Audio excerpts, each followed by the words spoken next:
Hey there guys, I hope you're all doing very well. Welcome back to another video, and today I'm going to be talking about Ballerina. So I'm a massive fan of the John Wick movies. I pretty much love the John Wick films in terms of his action and his choreograph. So I really felt like getting into Ballerina. I felt this was a movie definitely going to catch my eye.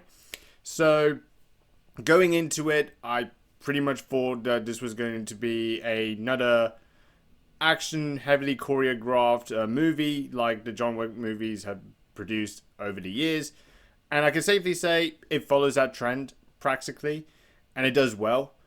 But I don't think personally that this is like the best of the John Wick films. I still personally think the John Wick movies are better than this film, but I can safely say this is definitely an enjoyable film and a very serviceable spin-off. So the story of Ballerina follows a main character called Eve, who is with her father, and essentially a cult has come after them after her father betrayed them, which Eve's mother had belonged to. And essentially the cult have killed Eve's father, and Eve is recruited to become a ballerina as well as an assassin. And essentially she is trying to get revenge for her father's death.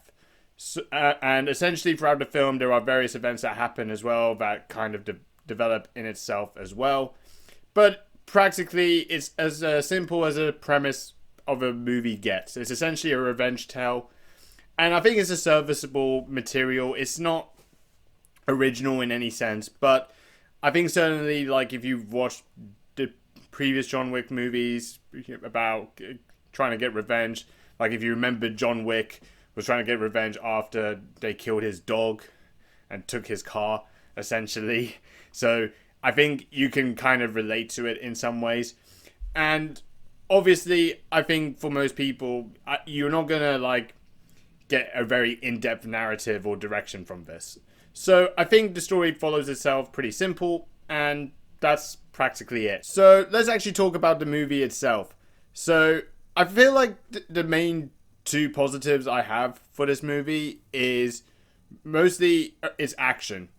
I think the John Wick action in the form that doesn't get old for me. I still really enjoy it, and it certainly got some like very entertaining, self-aware sort of set pieces that makes it a good watch.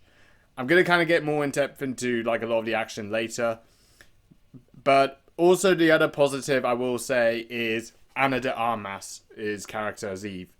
I think she does a very good job in this movie, and certainly a lot of the set pieces and the actions, that how it's all choreographed, is very good. Now, I'm not so sure whether it's as good as the John Wick movies itself. I'm kind of throwing that comparison in because essentially it is a spin-off of the John Wick films. But I think as a spin-off movie with its own title set in that same universe, I would still appreciate it. And I think it's certainly got its own sort of charm that it can deliver. And essentially, Eve does various cool action, and there's a lot of cool set pieces. Some scenes I really did like. I think her signature moves in the movie is, I think from two things I could really point out is the use of grenades.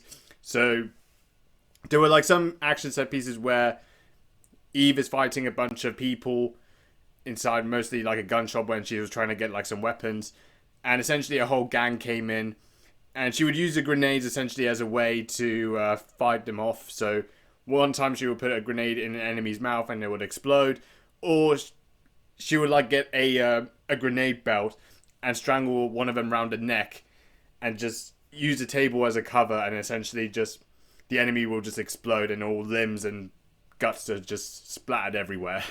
So I really do think the action does work really well. And also there's a cool set piece moment near the end of the movie where she uses a flamethrower and just completely just flames a bunch of enemies around him.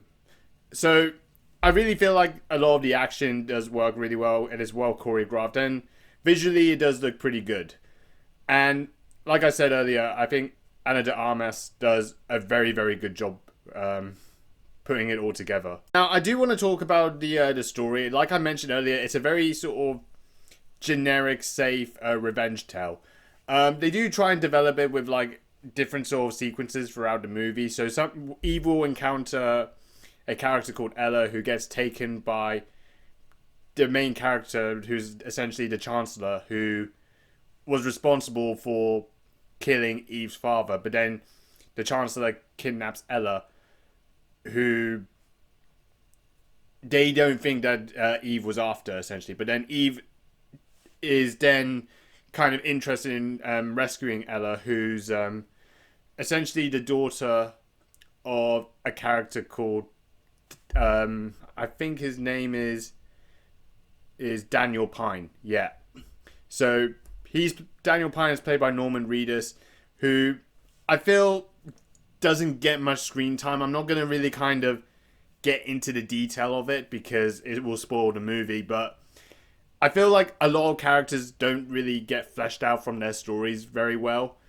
So, and it kind of leaves you with a story that essentially Eve is essentially just fighting people, and you're just looking at it just for the sake of fighting. It's not exactly as if you have to go in depth like for most of her motivation, apart from the fact that she wants revenge and essentially also wants to rescue Ella, and she could return back to Daniel Pine, who essentially was another character that was also put on a bounty as well, and essentially would be excommunicadoed, essentially. So that's kind of realistically where the story is. I also mentioned like a lot of characters don't get much screen time. Like partially, I would say Keanu Reeves does get some screen time in this movie. It's mostly for the end. I think you do see most of him, and there is like one scene in the movie where he does get like into his action set pieces as well, which I think if you watch the John Wick movies, you know what you get from it.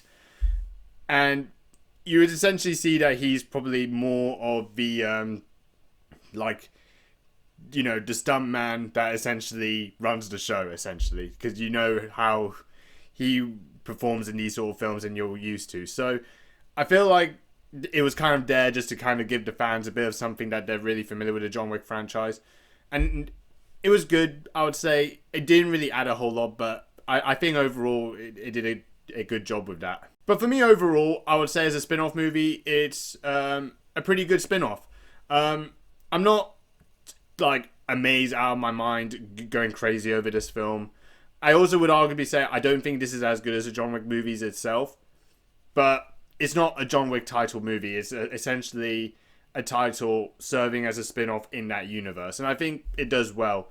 And it'll be interesting to see what the future holds for it, certainly. But yeah, I enjoyed Ballerina. If you've watched Ballerina, I would like to hear your thoughts on what you think of the movie. I hope you guys enjoyed the video. If you haven't already, please like, comment, subscribe, dislike if you want to dislike. Thank you for watching, and yeah, that's about it. See you later.